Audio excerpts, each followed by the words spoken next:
और मध्य प्रदेश विधानसभा चुनाव में हारे हुए प्रत्याशियों ने चुनाव परिणाम आने के बाद भी हिम्मत नहीं हारी है।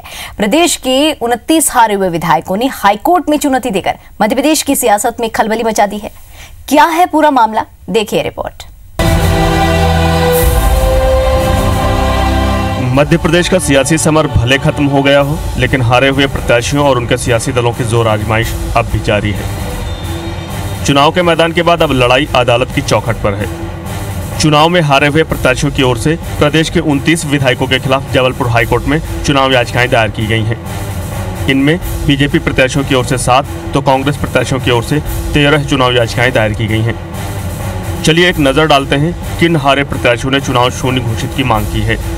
सहकारिता मंत्री गोविंद सिंह की सीट में चुनौती, गोविंद सिंह पर जानकारियां छिपाने का आरोप। मंत्री प्रद्युम्न की सीट पर भी याचिका, कृषि मंत्री सचिन यादव के खिलाफ भी याचिका। स्वास्थ्य मंत्री तुलसी सिलावट पर भी मुसीबत, मंत्री आरिफ अकील के निर्वाचन क्षेत्र को भी चुनौती। बीजेपी विधायक नागेंद्र सिंह के खिलाफ याचिका, राहुल सिंह, महेंद्र हाडिया, देवीलाल धाकड़ को चुनौती। रामेश्वर शर्मा समेत 13 विधायकों के चुनाव शून्य घोषित की मांग। सभी पर शपथ पत्र में झूठी जानकारियां देने का आरोप कि करप्ट प्रैक्टिस का एलिगेशन है हमने लगाए हुए।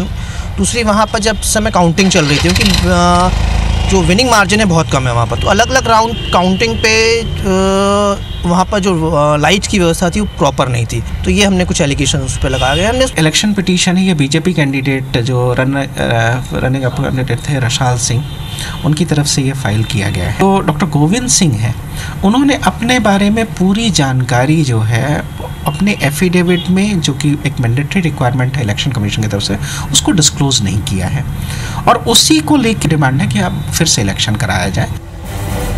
यूं तो हर चुनाव के बाद हारे हुए प्रत्याशी हाईकोर्ट में बड़ी संख्या में चुनाव याचिकाएं लगाते हैं, लेकिन इस बार मामला अलग है। 114 विधायकों वाली कांग्रेस और 109 विधायकों वाली बीजेपी में से अगर कुछ भी विधायकों के चुनाव शून्य होते हैं तो आंकड़े प्रदेश की सरकार गिरा और बना भी सकते हैं।